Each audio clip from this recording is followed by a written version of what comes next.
ఏదో రక్షించబడి బాప్తిజం తీసుకున్నంత మాత్రాన జీవగ్రంథంలో నీ పేరు వచ్చిందా? నీకు అనుగ్రహించబడిన రక్షణని జాగ్రత్తగా కాపాడుకోవాలంట. అంతము వరకు జయించువాడు, అంతము వరకు సహించువాడు, అంతము వరకు ఓర్చువాడు, అంతము వరకు నిలిచువాడు, అంతము వరకు, అంతము వరకు, అంతము వరకు, అంతము వరకు. దేవుడు ప్రకటన అంటాడు, నీ పేరు జీవగ్రంథంలో నుండి పుట్టేయకుండా చూసుకో అంటాడు. అంటే అర్థం ఏంటి? పుట్టేపడతానికి అవకాశం ఉంది. ఈరోజు మిమ్మల్ని అడుగుతున్నాను, నా పేరు రాయబడిందని చాలామంది చేతులు ఎత్తారు, రక్షించబడ్డానని చాలామంది చెప్పారు. నీ పేరు ఇంకా జీవగ్రంథంలో ఉందా అంటే మిమ్మల్ని అడుగుతున్నాను, మీ జీవితంలో ఫలం ఉందా? ఎందుకంటే ఫలము లేని జీవితము శరీర క్రియలు తగినట్టుగా బ్రతుకుంటాయి.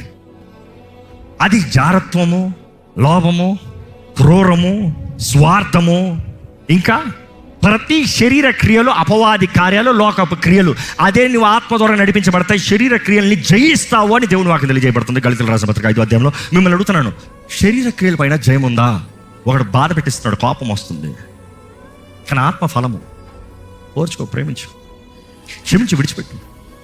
దేవుని చూసుకుంటా, దేవుని చేతులకు అప్పచెప్పు. చెప్పగలుగుతున్నా, ఇదిగో ఇప్పుడు వాడికి రిప్లై పెడతాం, ఇదిగో ఫోన్ చేసి పెడతాం, ఇదిగో ఇప్పుడు వెళ్ళి తెలుస్తా.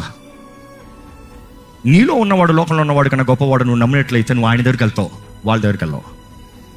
నీ పక్షాన దేవుడు కార్యం జరిగించగలడని నువ్వు నమ్మితే ప్రార్థన చేస్తావు. ఆది సంఘం చూడు, బైబిల్ ప్రారంభం చూడు, నా పేరు పెట్టబడిన నా ప్రజలు తమ్ము తాము తగ్గించుకో. ఎప్పుడైతే పశ్చాత్తాపము, ప్రార్థన కనబడిందో దేవుని గొప్ప కార్యాలు దేవుని ప్రజల పక్షాన జరుగుతుంది చూస్తున్నావు.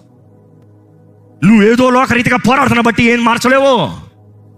ఈ లోక స్థాని బలము, అపవాది శక్తుల బలము, ఇదిగో ద 4-fold ఎంటిటీ, 4 రకాల, 4 కేటగిరీల, 4 డిపార్ట్మెంట్ల అపవాది సిస్టమ్ ఉందంట. వాటిని పోరాడుతున్నావు, అది నీ అంతటా నువ్వు పోరాడలేవు. సర్వాంగ కవచాన్ని ధరించుకో, ఇదిగో దేవుని సహాయాన్ని వేడుకో.